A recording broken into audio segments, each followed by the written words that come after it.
قوم لا يعلمون صدق الله العظيم. قال النبي صلى الله عليه وسلم كتاب الله لا تنقضي عجائبه ولا يشبع منه العلماء او كما قال عليه الصلاة والسلام.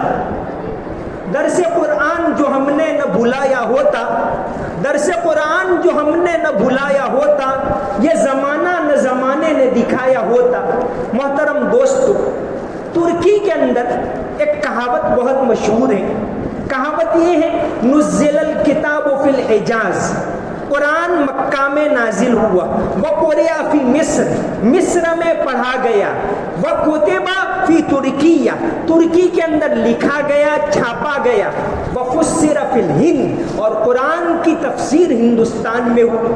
قرآن کریم سے قرآن اترا عرب کے اندر، بے شک اس کو بہترین سے بہترین مصری قاریوں نے پڑھا، آج بھی پڑھ رہے ہیں. ترکی کے اندر بڑے پیمانے پر کسی زمانے میں قرآن کریم چھاپا جاتا تھا، لکھا جاتا تھا اور ساری دنیا کے اندر پھیلایا جاتا تھا. اس کا بہت اہتمام تھا. آج ہندوستان کے اندر قرآن کریم کے ساتھ جتنا لگاؤ ہے، شاید دنیا میں اس کی مثال بہت کم ملتی. قرآن کریم، اس کا ترجمہ، اس کی تفسیر، اس کے معانی، اس کے ساتھ ہندوستان والوں کا کیسا لگاؤ ہے. میں مثال بتاؤں، دنیا میں قرآن کا سب سے زیادہ ترجمہ اردو زبان کے اندر ہوا. ہماری یہاں کی زبان 18ویں صدی کے اندر اردو میں قرآن کے 9 ترجمے ہوئے. 19ویں صدی کے اندر اردو میں 70 ترجمے ہوئے مکمل، 70.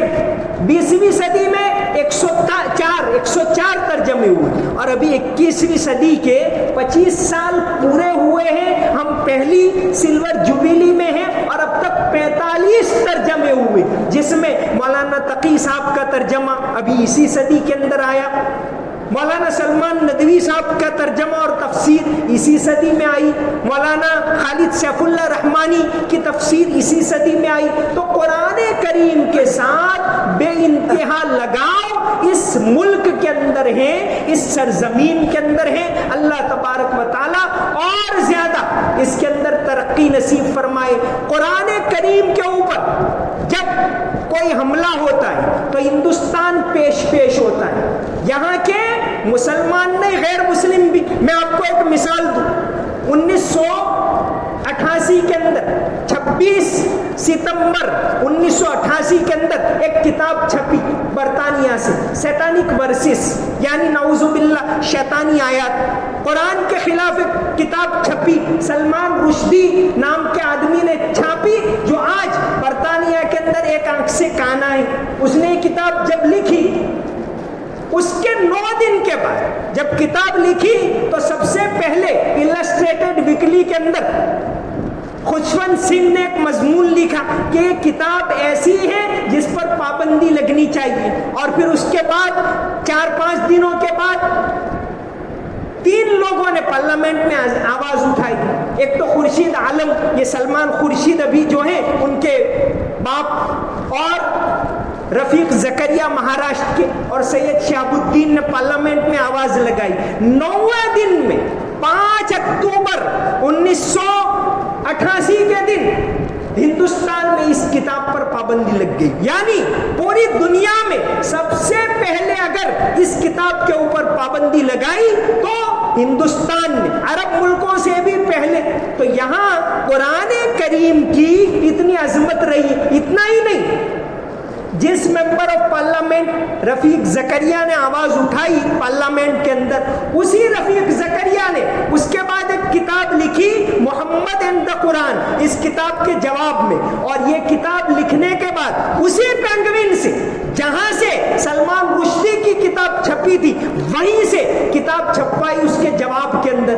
تو ہندوستان کے اندر قرآن کے ساتھ بہت زیادہ لگاؤ رہا ہے. اللہ تبارک و تعالی قبول فرمائے. یا چپے چپے کے اندر، اس ملک کی رگ رگ کے اندر قرآن کریم کی محبت وسیع ہوئی. تو ترکی کی یہ کہاوت اگر یہ کہا جائے تو بجائے کہ بے شک قرآن کے ساتھ ساتھ، اس کی تعلیم کے ساتھ، اس کے چھاپنے کے ساتھ قرآن کریم، ویسے تو یہ اس کہاوت کے اندر ہے کہ سب سے زیادہ ترکی میں چھاپا گیا، لیکن 19ویں صدی کے اندر سب سے زیادہ ہندوستان میں چھپا نول کشور۔ لکھنؤ کے اندر ایک چھاپنے والا ادارہ تھا نول کشور۔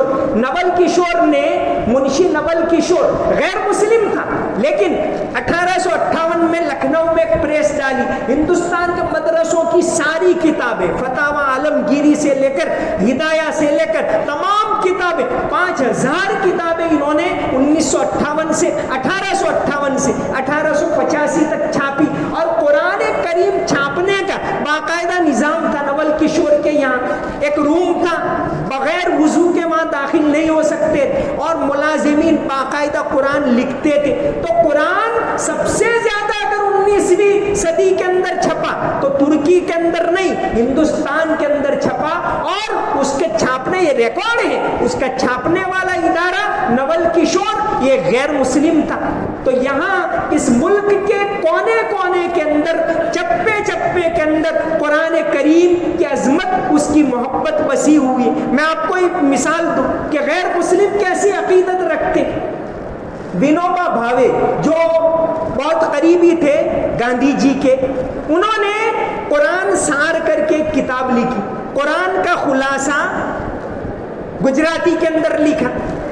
اس کا پیشلک جو لکھا ہے اچوت راؤ دیش پانڈے نے، اس کے اندر وہ لکھتے ہیں جب ونوبا بھاوے نے آج سے تقریباً 70 سال پہلے یہ کتاب لکھی، پھر اچوت راؤ دیش پانڈے کو چھپوانے کے لیے بھیجا۔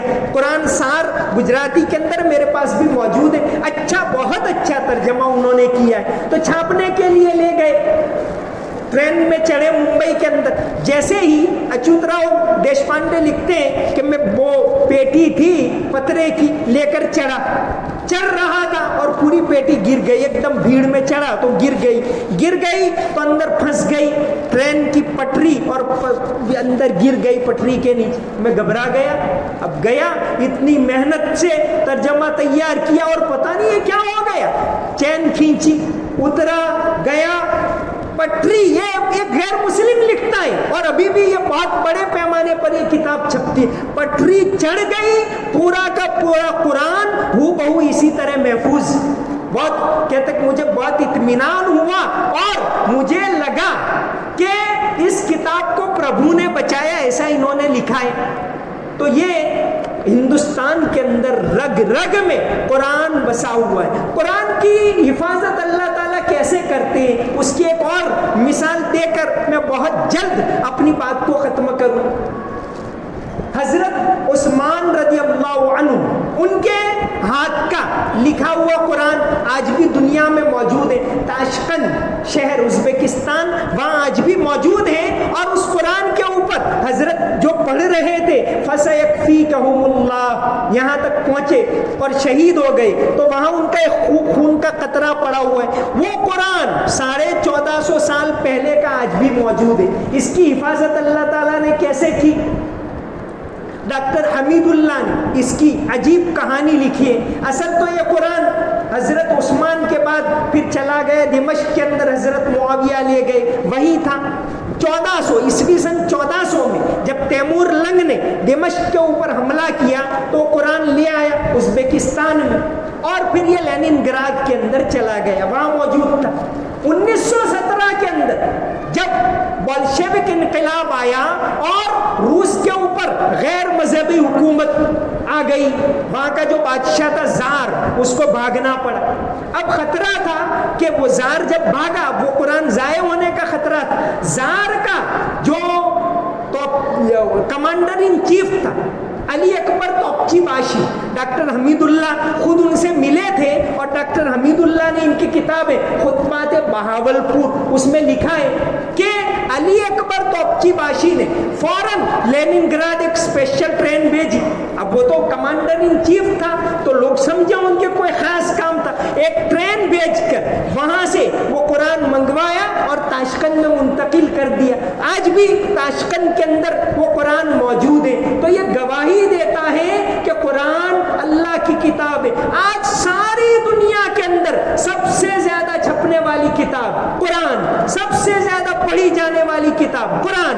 آپ اپنے گودرا شہر کے اندر دیکھیے, ابھی کم سے کم 200 جگہ تو تراویح ہوتی ہے, گھروں کے اندر ہوتی ہے, مدرسوں میں ہوتی ہے, 200 تو میں کم بول رہا ہوں, ساری مسجدوں کے اندر ہوتی ہے. لوگ بڑے ذوق شوق سے آ کر قرآن سنتے. ایسے پورے ہندوستان کے اندر کم سے کم 7 لاکھ مسجدیں ہیں. ہماری سرکار کا تو کوئی ڈیٹا نہیں ہے کہ یہاں کتنی مسجدیں, لیکن پیو انٹرنیشنل ایک ادارہ ہے, انہوں نے جو امریکہ کا ادارہ ہے, انہوں نے جو لاسٹ اعداد و شمار بتائے ہیں کہ دنیا میں سب سے زیادہ مسجدیں انڈونیشیا کے اندر ہے, 8 لاکھ مسجدیں, اور دوسرے نمبر پر ہندوستان میں 7 لاکھ مسجدیں ہیں. اور بڑے پیمانے پر لاکھوں مسجدوں کے اندر قرآن پڑھا جاتا ہے, تراویح ہوتی ہے, قرآن سنتے ہیں لوگ, تلاوت کرتے ہیں. تو ہندوستان کی رگ رگ کے اندر یہ قرآن بسا ہوا ہے, قرآن جمع ہوا ہے, اور اللہ تبارک و تعالی ضرور میں ضرور قرآن کی محبت کی وجہ سے اس ملک کے اندر حالات کو درست فرمائیں گے.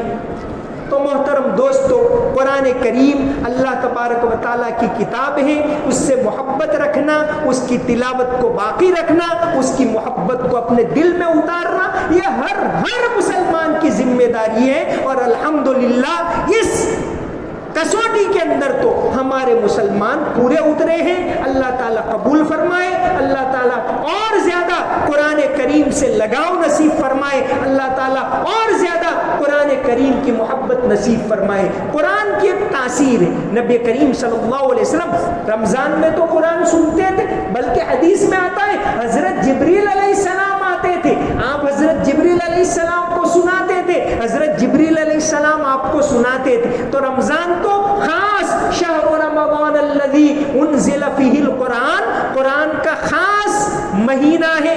آپ صلی اللہ علیہ وسلم خاص اس کے اندر تلاوت کرتے تھے. اور قرآن کی ایک تاثیر حدیث شریف کے اندر آتا ہے کہ ایک مرتبہ اللہ کے نبی صلی اللہ علیہ وسلم نے حضرت عبداللہ ابن مسعود رضی اللہ عنہ سے کہا کہ قرآن سناؤ.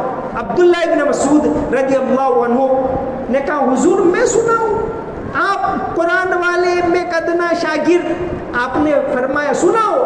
حضرت عبداللہ ابن مسعود بہت شاندار پڑھنے والے, شروع کیا سورہ نساء اور پڑھتے گئے. آپ صلی اللہ علیہ وسلم اور صحابہ کرام سن رہے ہیں.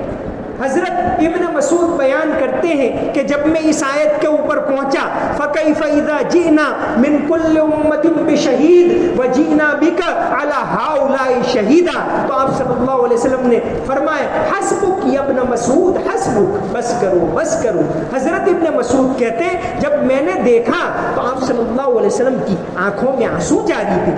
یہ قرآن کریم کی تاثیر ہے. اللہ تبارک و تعالی ہم سب کو ایسی تاثیر, ہم سب کو ایسی محبت, قرآن کی ایسی عظمت نصیب فرمائے. وآخر دعوانا ان الحمد للہ رب العالمین.